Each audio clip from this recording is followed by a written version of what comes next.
కడగబడిన ప్రతి వ్యక్తి ఆయన గొర్రెగా తీర్చిదిద్దబడి, ఆయన సత్య సంబంధి గాబట్టి, ఆయన సత్య సంబంధి వారు కూడా సత్య సంబంధులయ్యి, ఆయన స్వరాన్ని వింటారని, ఆయన మాటని గ్రహిస్తారని తెలుస్తుంది మనకి. అంటే ప్రతి ఒక్కరు కూడా ఎవరైతే దేవుడిని తన సొంత రక్షకునిగా అంగీకరిస్తారో, ఎవరైతే దేవాది దేవుడిని నిజమైన దేవుడు అని గ్రహిస్తారో, వారు దేవుడెవరో ఎరుగుతున్నారు. రెండోదిగా వారు దేవుడి స్వరాన్ని వింటున్నారు. వాళ్ళెవరవుతారండి అప్పుడు? సత్య సంబంధులు అవుతారు. ఇంకా సత్య సంబంధులంటే ఎవరు? మొదటి యోహాను రాసిన మొదటి పత్రిక 3వ అధ్యాయము. మనం ఒకసారి చూద్దామా? యోహాను రాసిన మొదటి పత్రిక 3వ అధ్యాయము 18, 19 వచనాలు చదువుతున్నాను చూడండి. చిన్నపిల్లలారా, మాటతోనూ నాలుకతోనూ కాక క్రియతోనూ సత్యముతోనూ ప్రేమింతుము. ఇందువలన మనము సత్య సంబంధులమని ఎరుగుదుము. ఇక్కడేమంటున్నారండి? మాటతోనూ నాలుకతో మాత్రమే కాక క్రియతోనూ సత్యముతోనూ ప్రేమింతుము. అప్పుడు మనము సత్య సంబంధులమని ఎరుగుదుము అంటున్నారు. నిజమే కదండి. మనం చాలా సార్లు కేవలం మాటల ద్వారా ఇతరులని ప్రేమిస్తూ ఉంటాం కదా! ఎదురుగా మనిషి ఉన్నప్పుడు వారిని పొగిడేస్తూ ఉంటాం గదా! మనిషి కనిపించినప్పుడు మనం వారి గురించి అంత ప్రేమ కలిగి ఉండమేమో మన హృదయాల్లో. మనిషి ఎదురుగా ఉన్నప్పుడు ఎన్నో అద్భుతాలు చేస్తున్నారు మీరు, చాలా గొప్పవారు మీరు, మీరు చాలా మంచివారు అని వారిని ఉప్పొంగించడానికి మనం అనేకమైన మాటలు పలుకుతాం. కానీ మనిషి ఎదురుగా లేనప్పుడు మనం నిజంగానే అంత ప్రేమ కలిగి ఉన్నామా వారి పట్ల? కానీ బైబిల్ చెప్తుంది, సత్య సంబంధులు ఏ గుణాన్ని కలిగి ఉన్నారంట? వాళ్ళు క్రియతోనూ సత్యముతోనూ ప్రేమిస్తారంట. క్రియతోనూ సత్యముతోనూ ప్రేమించేవారే సత్య సంబంధులు అంటున్నాడిక్కడ. మనం చూస్తున్నామా మన జీవితంలో ఇటువంటి గుణం మనం అందరం కలిగి ఉన్నామా? దేవుడు చెప్తున్నాడు కదండి, క్రియతో సత్యముతో ప్రేమించాలంట. సాధారణంగా కాదు, మాటతోనో నాలుకతోనో పై మాటగా పై రూపకంగా ప్రేమించడం కాదు గాని, మన తోటి సహోదరుల్ని, మన తోటి సహవాసుల్ని, మన తోటి దేవుని బిడ్డల్ని మనం ఏ విధంగా ప్రేమించాలంటండి? క్రియతోనూ సత్యముతోనూ ప్రేమించాలి అని అంటున్నారు. అప్పుడు మనం ఎవరుగా ఉంటాము? మనము సత్య సంబంధులుగా ఉంటాము.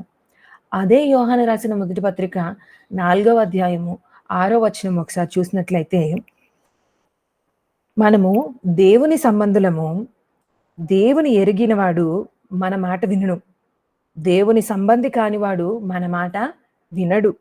ఇందువలన మనము సత్య స్వరూపమైన ఆత్మ ఏదో, భ్రమపరచు ఆత్మ ఏదో తెలుసుకొనుచున్నాము అంటున్నారు. నిజమే కదండి. మనం ముందే చెప్పుకున్నాం కదా, మనం దేవుని గొర్రెలమైతే, ఆయన మందలోని వారమైతే, ఆయన సంఘంలోని వారమైతే మనం సత్య సంబంధులం అవుతాం. ఎందుకు? ఆయన స్వరాన్ని మనం వినగలుగుతాం. ఇక్కడ కూడా అదే చెప్తున్నాడు. మనం దేవుని వారమైతే ఆయన మాట వింటామంట. రెండోదిగా చెప్తున్నాడు, మనం దేవుని వారమైతే, మనం సత్య సంబంధులం అయితే అక్కడ మనం సత్యమైన ఆత్మ ఏదో లేదా భ్రమపరచు ఆత్మ ఏదో రెండిట్లకి మధ్య తేడాన్ని గ్రహించగలుగుతాం అని చెప్తున్నారు. మనం ప్రస్తుతం ఉన్న ఈ కాలంలో అనేకమైన సంఘాలు ఉన్నాయి గదండీ! అనేకమైన వర్తమానాలు వింటూ ఉంటాం మనం. అనేక మంది మాట్లాడుతూ ఉంటారు. వారికి తోచిందో లేకపోతే ప్రజల్ని ఆకర్షించుకోవడానికో కొన్ని సార్లు వాళ్ళేం చేస్తూ ఉంటారంటే, నచ్చినట్లు చెప్పేస్తారు. దేవుడు ఎంత పాపినైనా క్షమిస్తాడు అని చెప్పేస్తారు. నువ్వెన్ని పాపాలైనా చేయండి పర్వాలేదు. మీరు తిరిగి పరలోక రాజ్యానికి వెళ్ళిపోతారు. మీరు లాస్ట్‌లో దేవుని దగ్గర క్షమాపణ అడగండి చాలు అని చెప్తూ ఉంటారు. కానీ నిజంగా జరుగుతుందా అండి అది? మనం పాపం చేసి బాప్తిస్మం పొంది పాప క్షమాపణ పొందిన తర్వాత కూడా ఇంకనూ అనేకమైన పాపాలు చేసుకుంటూ వెళ్తూ ఉంటే, దేవునికి వ్యతిరేకంగా మనం జీవించినట్లయితే, ఆయనకి సమీపమైన జీవితం మనలో లేనట్లయితే, నిజంగానే మనం పరలోక రాజ్యం చేరుకోగలమంటారా? అది సాధ్యం కాదు కదండీ! నిజమే కదా! అయితే కొన్ని ఆత్మలను మనల్ని భ్రమపరచడానికి ఉంటాయంట. ఆ ఆత్మలు దేవుని మాటలన్నట్టే ఉంటాయంట. కానీ నిజానికి మనం చూసినట్లయితే అవి దేవుని మాటలు కావు. అది సత్యం కాదు. సత్యం ఎవరు చెప్తారు? సత్య స్వరూపి అయిన ఆత్మయే మనకి సత్యాన్ని తెలియజేస్తారు. అయితే మనం ఎలా గ్రహించాలి? ఏది సత్యమో, ఏది అసత్యమో? అంతే కదండీ! రెండే ఉంటాయి. ఒకటి సత్యం, రెండోది అసత్యం. సత్యం కానిది ఖచ్చితంగా అసత్యమే అవుతుంది గదా! అయితే సత్యాన్ని మనం ఏ విధంగా గ్రహించగలుగుతాం? సత్యాన్ని మనం గ్రహించడానికి మనకి దేవుని బిడ్డలై ఉండాలంట. రెండోదిగా మనం సత్య సంబంధులై ఉంటే, అప్పుడు మనం సత్యమైన ఆత్మ ఏదో గ్రహించగల సమర్థులంగా ఉంటాం. సత్యమైన ఆత్మకి, భ్రమపరిచే ఆత్మకి మధ్య భేదం మనకు తెలుసుకోగలిగినప్పుడు, మనం సత్య సంబంధులమై ఉంటామని చెప్తున్నాడు. అట్టి జీవితం మనమందరం, అట్టి గుణాలు మనమందరం కలిగి ఉన్నప్పుడు, మనం ఏమవుతామండి? సత్య సంబంధులం అయితాం. ముందుగా ఏం చెప్పుకున్నాం? దేవుని స్వరాన్ని విని, దేవుడు ఎవరో ఎరిగిన వారు సత్య సంబంధులవుతారు. రెండోదిగా క్రియతోనూ, సత్యముతోనూ ప్రేమించువారు సత్య సంబంధులవుతారు. మూడోదిగా ఏం చెప్పుకున్నామండి? దేవుని ఆత్మ ఏది? సత్యమైన ఆత్మ ఏది? భ్రమపరచు ఆత్మ ఏది? అనే భేదాన్ని తెలుసుకోగలిగిన వాళ్ళు సత్య సంబంధులవుతారు. అయితే సత్య సంబంధుల యొక్క ఎవరు? అంటే సత్య సంబంధులు ఎవరు అనేది ఇప్పటి వరకు మనం తెలుసుకున్నాం కదా! వారికి ఉండే కొన్ని గుణాలు ఇప్పుడు మనం ధ్యానిద్దాం. మనం సత్య సంబంధులమో కాదో, ఆ గుణాలు మనలో ఉన్నాయో లేదో మనల్ని మనం ఒకసారి సెల్ఫ్ చెక్ చేసుకుందాం. సరేనా అండి? ఆహ్, యోహాను రాసిన మూడవ పత్రిక నిజమే గదా! యేసుక్రీస్తు ప్రభువారు మనకి యోహాను సువార్త 14 అధ్యాయం 6వ వచనంలో అంటారు గదా! నేనే మార్గమును, నేనే సత్యమును, నేనే జీవమును. నా ద్వారా తప్ప తండ్రి యొద్దకు ఎవరును చేరలేరు అని చెప్తారు కదా! సత్యం అంటే ఎవరండి? సత్యం అంటే ప్రభువే. సత్యం అంటే దేవాది దేవుడే. మనం సత్యాన్ని అనుసరించి నడుచుకోవడం అంటే ఆయన్ని అనుసరించి నడుచుకోవడం. సత్యాన్ని మనం సత్యానికి సహకారం చేయడం అంటే దేవుని పనికి సహకారం చేయడం. ఆ గుణాలు ఎవరికుంటాయంటండి? సత్య సంబంధులకుంటాయంట. మనం ఇంకా చూసినట్లయితే సత్యానికి ఇంకొక నిర్వచనం కూడా ఉంది బైబిల్‌లో. అది కూడా చూద్దామా? 119వ కీర్తన 160వ చరణం. 119వ కీర్తన 160వ చరణం చదువుదాం ఒక్కసారి.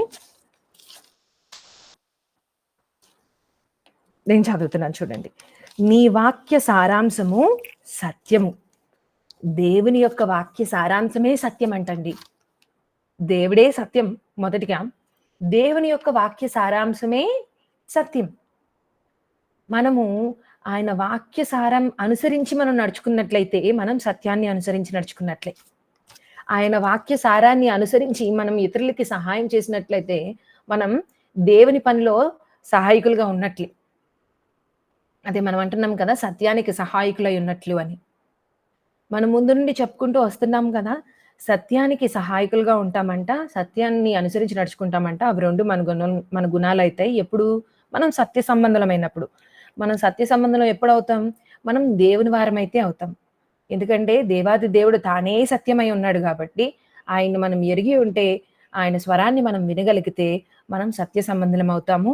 రెండోదిగా క్రియతోనూ, సత్యముతోనూ మనం ప్రేమించినప్పుడు మనం సత్య సంబంధులమైతాము.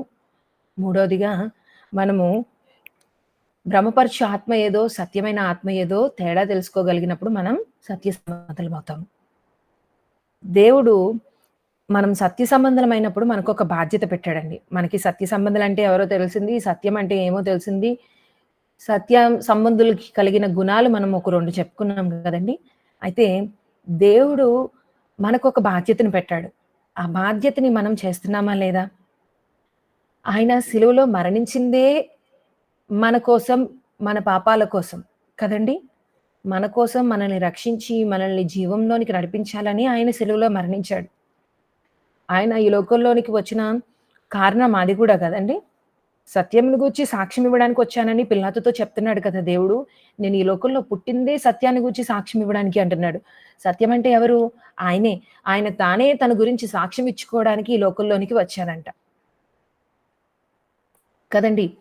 ఇక్కడ మనం మత్తయి సువార్త 28వ అధ్యాయము 18, 19 వచనాలు ఒకసారి చూసినట్లయితే, మత్తయి సువార్త 28వ అధ్యాయము 18, 19 వచనాలు. మనందరికీ ఇది కూడా బాగా తెలిసిన వాక్యమే. మనం చాలా సార్లు చాలా చోట్ల వింటూ ఉంటాం. ఒక్కసారి చదువుదాం దాన్ని. అయితే యేసు వారి యొద్దకు వచ్చి, పరలోకమందును భూమి మీదను నాకు సర్వాధికారము ఇయ్యబడి ఉన్నది. కాబట్టి మీరు వెళ్లి సమస్త జనులను శిష్యులుగా చేయుడి. తండ్రి యొక్కయు, కుమారుని యొక్కయు, పరిశుద్ధాత్మ యొక్కయు నామములోనికి వారికి బాప్తిస్మం ఇచ్చి చూడండి అని చెప్పేసి దేవుడు వారికి ఆజ్ఞాపించాడు. ఇక్కడ కింద అంటారు, నేను మీకు ఏ సంగతులను ఆజ్ఞాపించితినో వాటిని గైకొనవలెనని వారికి బోధించుడి అని చెప్తున్నాడు. సో, సత్య సంబంధులమైన మనము, ఆయన మనకి అప్పగించిన ఈ కార్యాన్ని ఈ లెండే సందర్భంగా మనమందరం కూడా సంపూర్తి చేయవలసిన వారమై ఉన్నాం. మా పాస్టర్ గారు అంటే నాకు పెళ్లి కాకముందు నుండి, చిన్నప్పటి నుండి ఏ చర్చ్‌కైతే వెళ్తూ ఉండేవాళ్ళమో, రక్షణ పొందిన తర్వాత నుండి ఆయన ఒక మాట అనేవారు ప్రతి న్యూ ఇయర్‌కి. "అరే! మీరైతే రక్షణ పొందారే, మరి ఈ లోకంలో అనేకమైన ఆత్మలు దేవుడు ఎవరో, నిజమేదో, సత్యమేదో తెలియకుండా తిరుగుతున్నారే." అంటే సత్యం అంటే ఎవరండి? యేసుక్రీస్తు ప్రభువారే కదా! సత్యం తెలియకుండా ఈ లోకంలో అసత్యంలో బతుకుతున్న వారు చాలా మందున్నారు గదా! సంవత్సరంలో కనీసం ఒక్కరినైనా, ఒక ఆత్మనైనా రక్షించగల సమర్థతనిమ్మని దేవుడినడగండి. దానికోసం మీరు ప్రయత్నించండి అని ఆయన ఎప్పుడు చెప్తూ ఉండేవారనమాట. అయితే మనము ఆ విధమైన కనీసం ఒక ఎయిమ్ పెట్టుకొని, ఒక గోల్ పెట్టుకొని ఎవరినైనా రక్షించామనుకోండి, దేవుని కోసం, దేవుని పని కోసం మనం సహాయకులుగా జీవించామనుకోండి, దేవాది దేవుడు మనల్ని చూసి ఆనందిస్తాడు. ఆయనకి ఒకటే గోల్ అండి. ఆయన మనల్ని ఒక సత్యమును అనుసరించే పురానికి తీసుకెళ్ళాలి అని అనుకుంటున్నాడాయన. సత్యాన్ని అనుసరించే పురం ఎక్కడుందసలా? ఆ పురానికి మనం చేరాలని ఆయన ఆశ కలిగి ఉన్నాడు. ఆ పురంలో మనం ఆయనతో పాటు జీవించాలని, మన కోసం స్థలం సిద్ధపరచడానికి ఆయన వెళ్ళాడు. కదండీ! ఆయన మరణించి తిరిగి లేచి ఒక 40 దినాలు ఉండి శిష్యులతో అనేకమైన కార్యాలు చేసి, ఆయన అంటాడు కదా! "నేను మీ కొరకు స్థలము సిద్ధపాటు చేయడానికి నేను వెళ్తున్నాను" అని చెప్పేసి చెప్తాడు దేవుడు. అయితే ఏ స్థలానికి వెళ్ళాడాయన? సత్యాన్ని అనుసరించే స్థలానికి వెళ్లారంట. సత్యాన్ని అనుసరించే స్థలం ఎక్కడుందండి? ఒకసారి చూద్దామా? జకర్యా గ్రంథము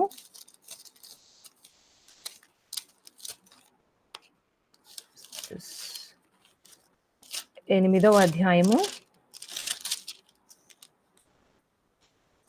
8 హ్మ్.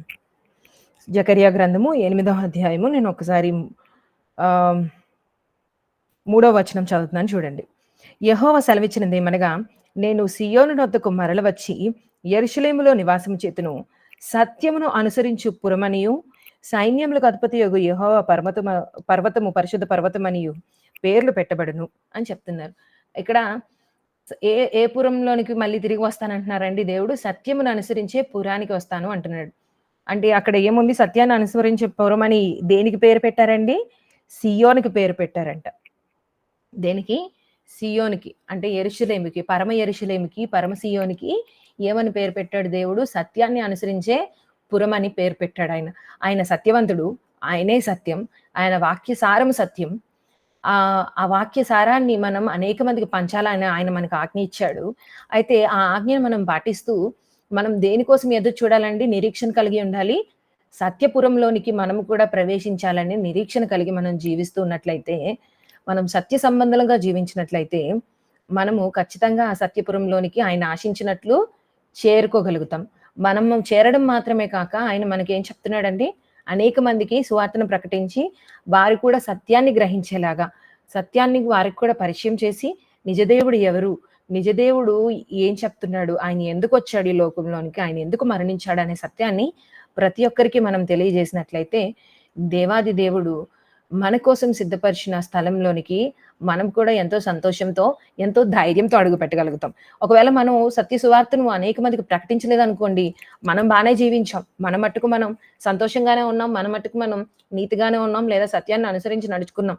కానీ మనం సత్య సువార్తను ప్రకటించలేదు. ఏ ఆత్మని రక్షించలేదు అనుకోండి. అప్పుడు దేవుని దగ్గరికెళ్ళాక ఆయన అడుగుతాడు కదా!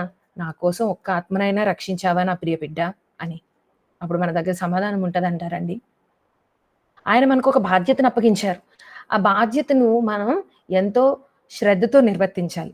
ఆ బాధ్యతను మనం నిర్వర్తించకపోతే, మనం చేసిన ఈ సత్య సంబంధమైన యాత్ర అంతా కూడా ఒక్క వైపుకే వస్తుంది. మరొక వైపు మనం చేయవలసిన పని అక్కడ ఎంప్టీగా ఉంటుంది.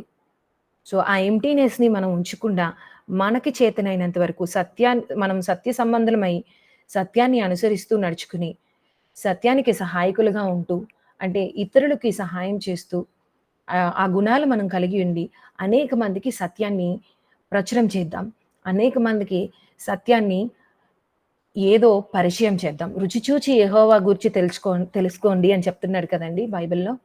ఆ విధంగానే వారికి దేవాది దేవుడిని రుచి చూపిద్దాం.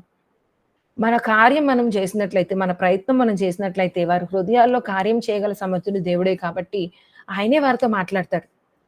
మనం ప్రయత్నం అయితే ఖచ్చితంగా చేయాల్సిందే. మనం ముందుగా ఒక అడుగైతే ముందుకు వేసి వారికి ధైర్యంగా దేవుని సువార్తని ప్రకటించాలి. అన్యులు చాలా మంది మన స్నేహితులో, మనకు తెలిసిన వారో, మన బంధువులో చాలా మంది దేవునికి దూరంగా ఉన్నవారు ఉన్నారు కదండీ! వారికి ఈ రోజు నుండి వీలైనంత వరకు మీరు వారిని కలిసిన ప్రతిసారో, లేకపోతే కలిసినప్పుడు మంచి సంభాషణకి సమయం దొరికినప్పుడు, దేవుని గురించిన మాటలు వారితో మాట్లాడడానికి ప్రయత్నించండి. అప్పుడు మనం ఖచ్చితంగా సత్య సంబంధులమై దేవుని ఆనందింపజేస్తూ, సత్య స్వరాన్ని వింటూ, మనము ఆ సత్యపురంలోనికి వెళ్ళడానికి ఎంతో సంతోషంగా, ధైర్యంగా వెళ్ళగలుగుతాం. కదండీ! మనం మన జీవితాల్లో సత్యాన్ని అనుసరించి నడుచుకుంటున్నామా లేదా? సత్యానికి సహకారులంగా ఉన్నామా లేదా? అని మనల్ని మనం సెల్ఫ్ చెక్ చేసుకుంటూ, ఒకవేళ ఆ విధంగా మనం లేకపోయినట్లయితే, ఈ రోజు నుండి మనము ఈ సిలువ ధ్యానాల ద్వారా దేవుని పట్ల ఆ వైఖరిని మనం కలిగి, ఆయనే సత్యము గనక, ఆయన వాక్య సారమే సత్యము గనక, దానిని మనం అనుసరించి నడుచుకుంటూ, ఆయన పనికి మనం సహకారులుగా ఉండి ముందుకు కొనసాగుదాం. దేవుడు ఈ మాటలు దీవించును గాక.